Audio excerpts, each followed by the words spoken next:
तो ये पूर्ण तरह से निश्चित होगा। और जो 2026 आ रहा है उसकी जो शिवरात्रि है वो ऐसी शिवरात्रि आ रही है जिस शिवरात्रि में अगर 3 दिवस तक घर के अंदर रखकर बेलपत्र के वृक्ष की सेवा कर कर और बेलपत्र को वृक्ष को शिवरात्रि के 2 दिवस में उसको यदि किसी स्थान पर रोपित किया जाएगा, जो व्यक्ति जिस घर से उसको रोपित करेगा, लगाएगा और उस वृक्ष की परवरिश करेगा, उसकी जिंदगी में कभी संपदा की कमी नहीं आएगी। ऐसी शिवरात्रि शायद पहली बार ऐसा योग बन रहा है, तो हम पूर्ण भरोसे के साथ कहते हैं कि बिठले सेवा समिति कुबेरेश्वर धाम इस शिवरात्रि को हरित शिवरात्रि के रूप में, ग्रीन शिवरात्रि के रूप में मनाएगा। अब की बार जो शिवरात्रि होगी उसको ग्रीन शिवरात्रि के रूप में हम लोग उसको मनाएंगे। और लगभग जितने श्रोता जैसे पार्थिव शिवलिंग का पूजन करते हैं अपने घरों में, लगभग करोड़ों 10 करोड़ से ऊपर शिवभक्त पार्थिव शिवलिंग का पूजन करते हैं। वैसा विश्वास है कि 2026 में जो महाशिवरात्रि फरवरी महीने में जो आ रही है उसको ग्रीन शिवरात्रि के रूप में, हरित क्रांति के रूप में, हरि शिवरात्रि के रूप में हम उसको मनाएंगे। और पूरा भारत ही नहीं, पूरा देश विदेश एक बेलपत्र का वृक्ष जरूर लगाएगा और करोड़ों वृक्ष इस पृथ्वी की शोभा बढ़ाएगा। करोड़ों पूरा विश्व, पूरा भारत देश इस ग्रीन शिवरात्रि से जुड़ेगा और वृक्षारोपण करेगा। लगभग करोड़ों वृक्ष एक ही दिन में शिवरात्रि के पावन अवसर पर, जैसे हमारे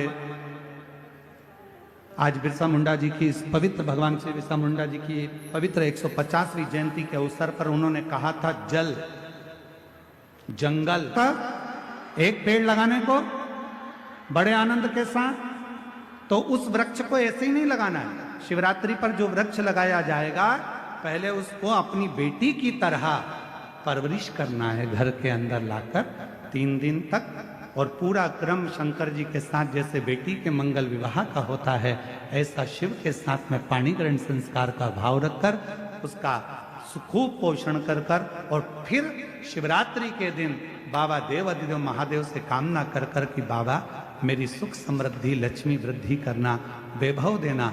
जैसे जैसे ये वृक्ष बढ़ता जाए वैसे हमारे जीवन में संपदा बढ़े, सुख बढ़े। इस भाव से इस वृक्ष को अपने आसपास में लगाकर उसको बड़ा करने का प्रयास। और जल अवश्य। हर हर शिव महापुराण कथा वर्णन कर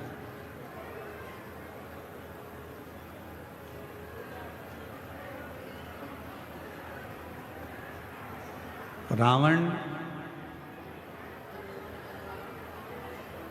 भाव से भगवान शिव को नहीं भज पाया, केवल शिव को प्राप्त करा तो उसने ताऊ से प्राप्त करना।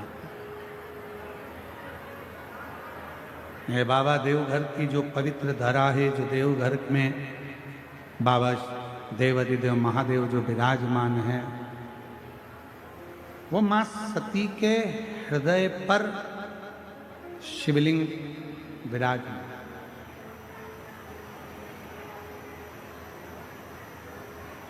शायद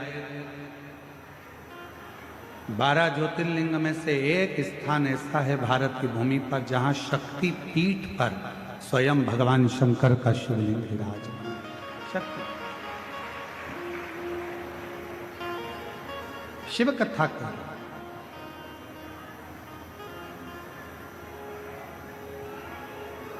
शिव को समझना, भगवान शंकर की अविरल भक्ति को समझना, भगवान देवाधिदेव महादेव के विश्वास को, भरोसे को समझना कठिन। स्वयं ब्रह्मा जी भी नहीं समझ पाए।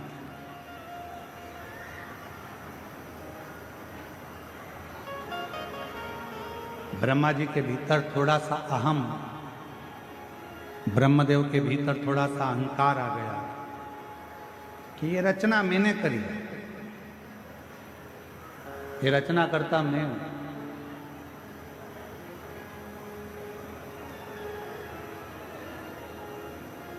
कई लोग कह देते शिव को समझना, भगवान शंकर की अविरल भक्ति को समझना, भगवान देवाधिदेव महादेव के विश्वास को, भरोसे को समझना कठिन। स्वयं ब्रह्मा जी भी नहीं समझ पाए।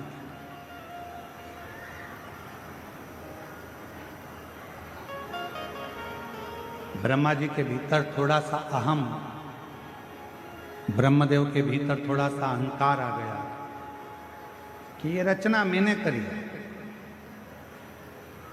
ये रचना करता मैं हूं।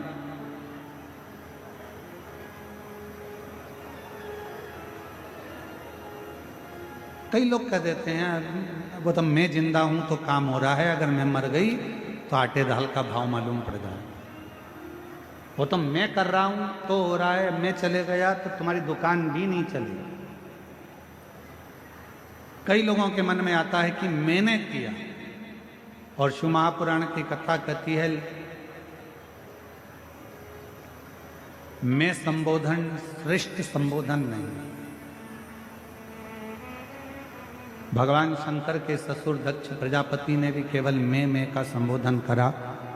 मेरा भवन, मेरा राज्य, मेरा नगर, मेरी बेटी, मैंने करा, मैंने करा, मैंने करा। आखिरी में फिर हुआ क्या कि दक्ष प्रजापति का सिर कटा, और दक्ष प्रजापति का सिर कटकर आखिरी में फिर बकरे का सिर लगा, और वो बकरा मैं करता। अच्छा करें, मत बुरे कर्म कर वरना पछताएगा। भगवान की आंखों से तू बच नहीं पाएगा, तू बच नहीं पाएगा। अरे ओ अज्ञानी मत करना नानी, तेरे कर्म का फल भी तो ही पाएगा, जैसा किया तूने तेरे आगे आएगा। मत बुरे कर्म कर बंदे वरना पछताएगा, तू बच नहीं पाएगा। ब्रह्मदेव के मन में अहमता उत्पन्न हुई, ये रचना मैंने करी। और भगवान देव आदिदेव महादेव का तो कहीं ब्रह्मा जी नाम ही नहीं है। भगवान नारायण के पास जाकर जब ब्रह्मा जी ने कहा कि ये पूरी रचना मेरी है, तब भगवान नारायण के मुख से निकल गया कि रचना तुम्हारी नहीं, ये रचना तो स्वयं इस पृथ्वी पर निवास करने वाले अगर कोई देव हैं तो वो देव अधिदेव महादेव। ये रचना तो उनकी है, ये सब कुछ उन्होंने रचा, रचना उनकी है। प्रेशर बजा, ये आपकी रचना नहीं है, ये उनकी रचना। ब्रह्मा जी ने कहा मैं मानता नहीं। एक बड़ा सा पर्वत, उस पर्वत को भगवान ब्रह्मा और भगवान विष्णु ने घुमाना प्रारंभ करा कि हम जाने कि सृष्टि का रचना करता कौन है, आखिर शिव कौन है।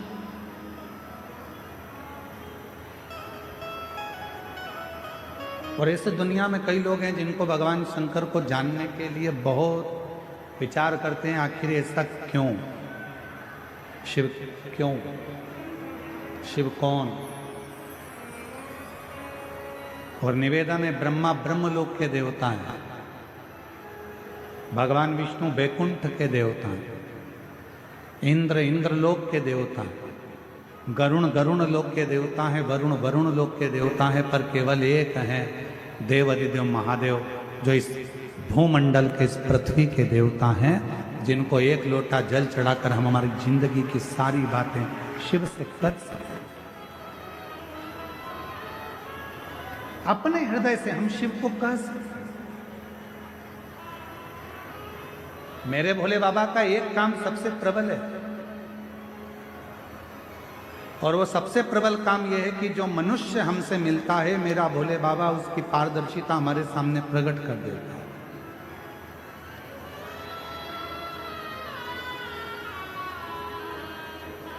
मेरे शंकर वो पारदर्शिता प्रकट कर देते हैं। किसी भी व्यक्ति से जब आप मिलेंगे, जो शंकर भगवान को एक लोटा जल चढ़ाने वाला होता है, शिव को जल चढ़ाने वाला होता है, श्री शिवाय नमस्तुभ्यम बोलने वाला होता है, जो शंकर का गुणगान करने वाला होता है, शिव नाम लेने वाला होता है, जब वो किसी भी व्यक्ति से मिलता है, चाहे मेरी जीजियां हों, मेरे जीजा हों, मेरी बेटियां, मेरे बेटा, मेरी माताएं, मेरे बुजुर्ग माता पिता हों, आप अगर शंकर भगवान को एक लोटा जल चढ़ाते हो तो आप किसी से भी मिलोगे तो आपके सामने जब मिलोगे तो दो चीजें सामने आ जाएगी। जिससे मिल रहे हो, या तो उस व्यक्ति का अहंकार तुम्हारे सामने आएगा या उस व्यक्ति का संस्कार तुम्हारे सामने आएगा। सामने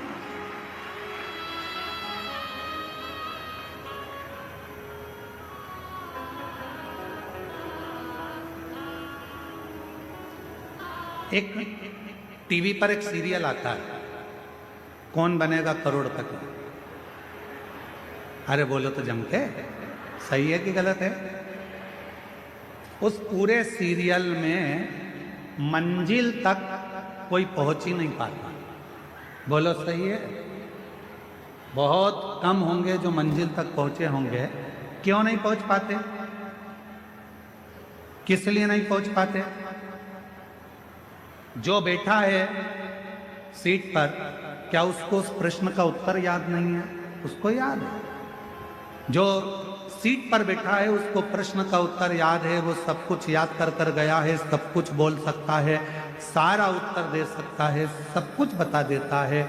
पर उस हॉट सीट पर कौन बना करोड़पति में सामने कंप्यूटर पर बहुत सारे विकल्प दे दिए जाते हैं, बहुत सारे ऑप्शंस दे दिए जाते हैं। बोलो सही है कि गलत है?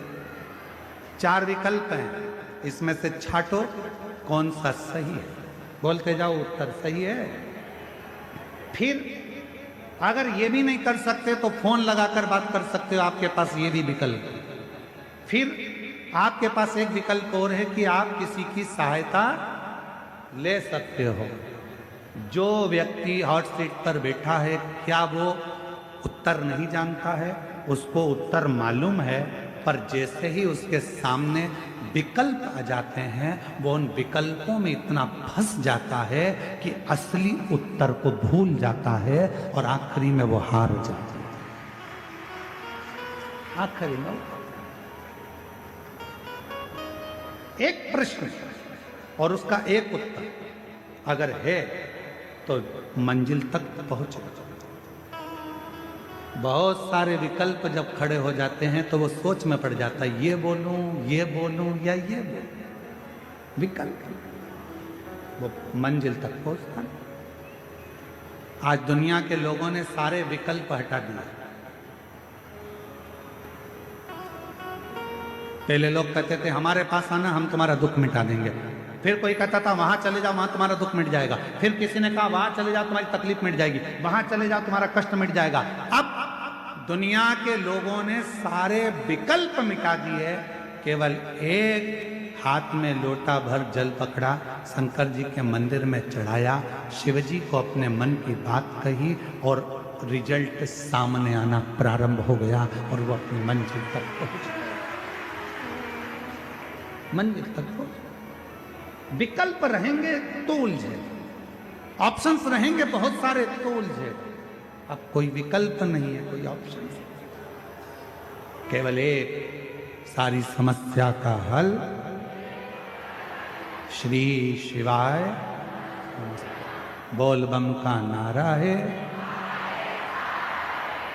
बस एक विकल्प उसको दिखता है कि मेरे को अब ज्यादा फंसना नहीं है, आडंबर में मुझे जाना नहीं है, यहाँ वहाँ मुझे जाना नहीं है, मुझे तो केवल शंकर के मंदिर तक जाकर एक लोटा जल समर्पित कर। एक पत्र अच्छा है,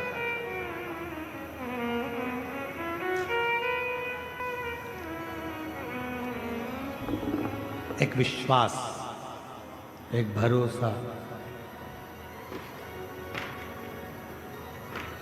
ब्रह्मा जी के मन में शंकर के प्रति विश्वास केंद्रित नहीं हो पाएगा। ब्रह्मा जी के मन में भगवान देवाधिदेव महादेव के प्रति विश्वास दृढ़ नहीं हो पाया। और ब्रह्मा जी ने कह दिया कि मैं नहीं मानता, मैं मानता ही।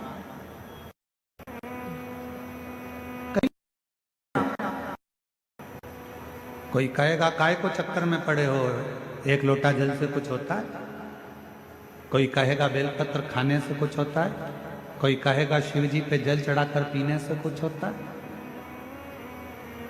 आप उससे एक बात जरूर कहना कि हम तुमसे पूछने के लिए नहीं आए कि हमको क्या करना है। जन्म मेरे माता पिता ने मुझे दिया है, परवरिश मेरे माता पिता ने करी है, पढ़ाई मेरे माँ बाप ने कराई है, शिक्षा चिकित्सा मेरे माँ बाप दिए हैं।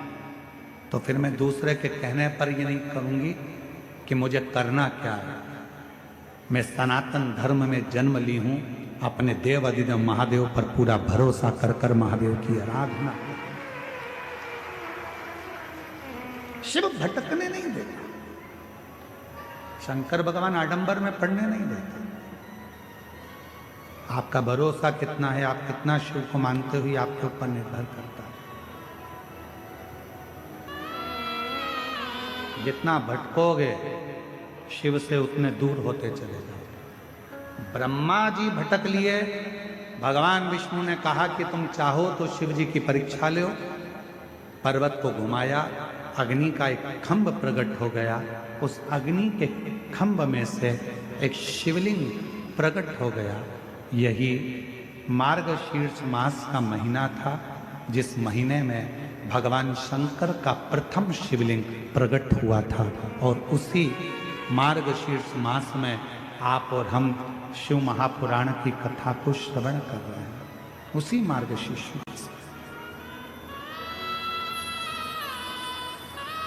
किस्मत वाले तो हो तुम लोग, ये तो पक्का है, ये निश्चित है। आपने अपने घर जाकर नजर उतरवा लेना तुम अपनी कि बाबा ने बहुत बड़ी कृपा कर, दया कर। हम सब इकट्ठे और भोलेनाथ के पट्टे। तुम सहज नहीं हो, सरल नहीं हो, बहुत कहीं कहीं बाबा देव हरिदेव महादेव का कोई पुराना संबंध और आपका और हमारा शंकर जी से रहा होगा, जो शिव महापुराण की कथा मार्गशीर्ष मास में श्रवण करने का सौभाग्य मिला।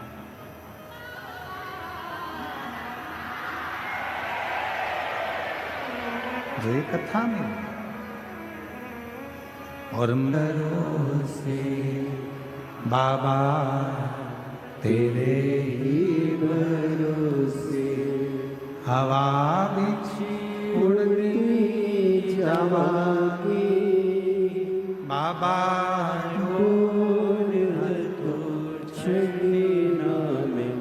कटी जावागी भोले मेरे पतन शंभू मैं तेरी पतन हवा बिच उड़ती जावागी बाबा छड़ी नाम कटी जावागी। एक विश्वास अपने भीतर प्रकट करो। ब्रह्मा जी के भीतर वो विश्वास प्रकट नहीं हो पाया। पर्वत घुमाया, शिवलिंग प्रकट हो गया। फिर अभी भी शिवलिंग में से आवाज आई कि ब्रह्मा जी तुम भरोसा नहीं कर पाए। व्यक्ति जगह जगह की ठोकर कब तक खाता है, जब तक वो पूर्ण भरोसा शिव पर नहीं कर पाता, जब तक उसका विश्वास दृढ़ नहीं हो पाता। जिस मनुष्य का भरोसा शंकर जी पे पूरा हो जाता है, फिर वो कभी भटकता नहीं।